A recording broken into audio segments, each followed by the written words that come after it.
wealthy. But the joy that comes to fill their lives in the form of a child is a lesson for us all. Their love story begins like many others. Dashing soldier meets pretty young woman. There's a courtship, a marriage, and then the hopes, the prayers for a child.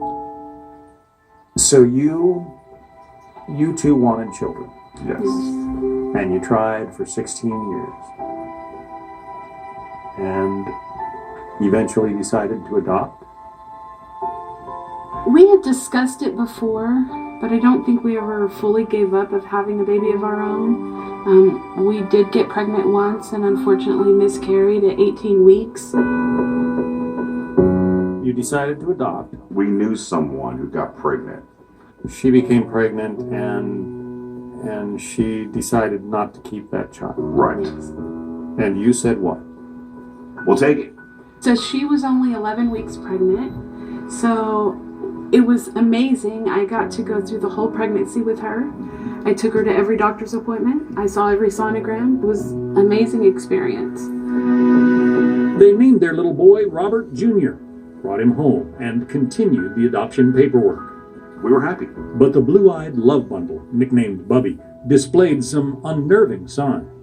He was about 2 days old, and we thought he quit breathing. We didn't know what was happening. So we took him to our family doctor, and they checked him over and said, you know, he's fine. It's probably colic. Turns out it wasn't colic, and Bubby wasn't fine. Well, it kept happening. He sent us finally to a neurologist where they did just a little 20-minute EEG and found out that he was seizing the entire 20 minutes. As it happened, that's the same day the adoption was finalized. The day they'd waited for, 16 years. The day this child fully became their own is the day they learned his diagnosis.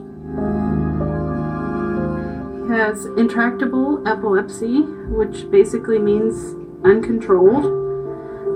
He takes 7 medications and has an implant. Still has seizures almost daily. He also has ataxic cerebral palsy. He's not able to sit on his own or walk or stand. But he has an amazing personality. To say that Shannon and Robert have sacrificed for their son is an understatement. Both had good jobs in Kansas City, where Bubby came into their lives. I was an electrician. I quit my job. She had the good health insurance and everything else. And there really are no other options. We're taking this financial hit, but of course our only concern, or our biggest concern, was our son.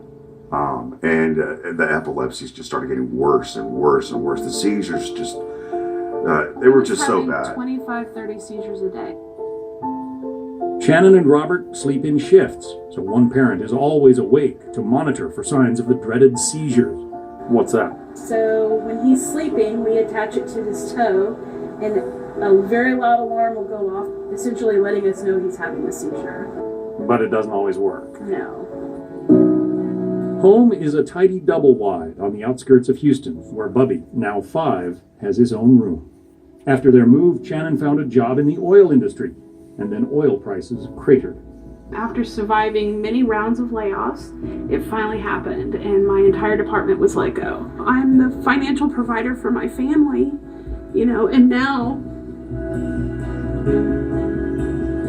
Her income, when she has it, can bring its own problems. So currently Bubby gets SSI, which enables him to get Medicaid. Well, it's all based on income. When I worked, he would lose his Medicaid twice a year because I got 3 paychecks in those months. And if I worked any overtime, we would go over the income guideline, which, let me tell you, is a joke.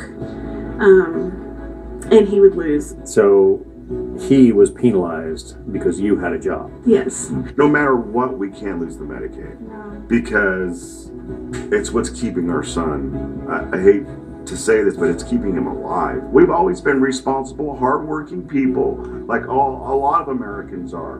We don't want handouts. We don't want anybody to give us anything. But we're put into this position where we have to do whatever we have to do for our son. And we will. We will do what we have to do for our son. So this is how you transport Bubby. Yeah, A stroller. A stroller. This is it right now. Why don't you get him a wheelchair? A wheelchair, it keeps getting denied by Medicaid. They don't think he needs it or whatever. How many miles on the van? 178,000.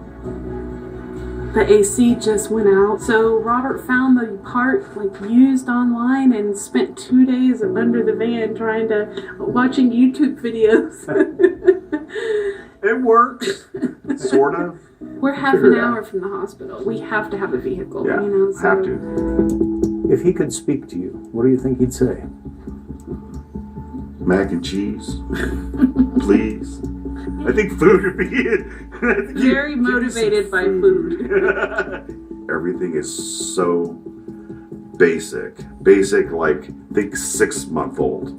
That's about where he is here. And that might be where he is for a very long time.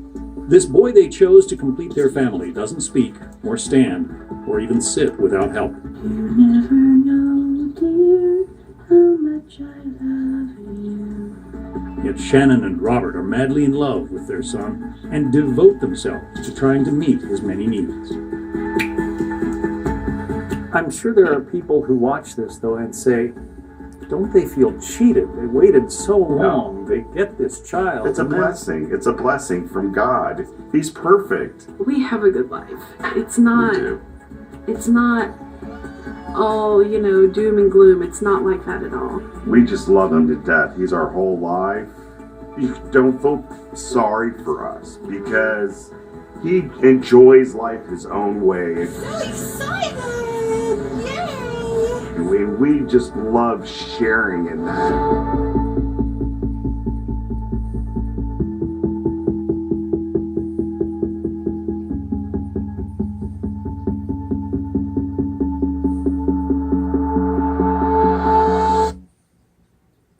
So when we were in Houston for that interview, Bubby had just experienced a particularly severe seizure that left him more lethargic than normal during the taping. They do not have a nurse. Robert, as I mentioned, quit his job. He stays home to be Bubby's caretaker. Shannon has found a new job in healthcare, a line of work she knows very well, and friends who watch them handle their struggles with grace and even happiness set up a trust fund to help take care of Bubby's needs. The information is on the screen if you'd like to help, and we'll put it on our show page as well, foxnews.com/happeningnow.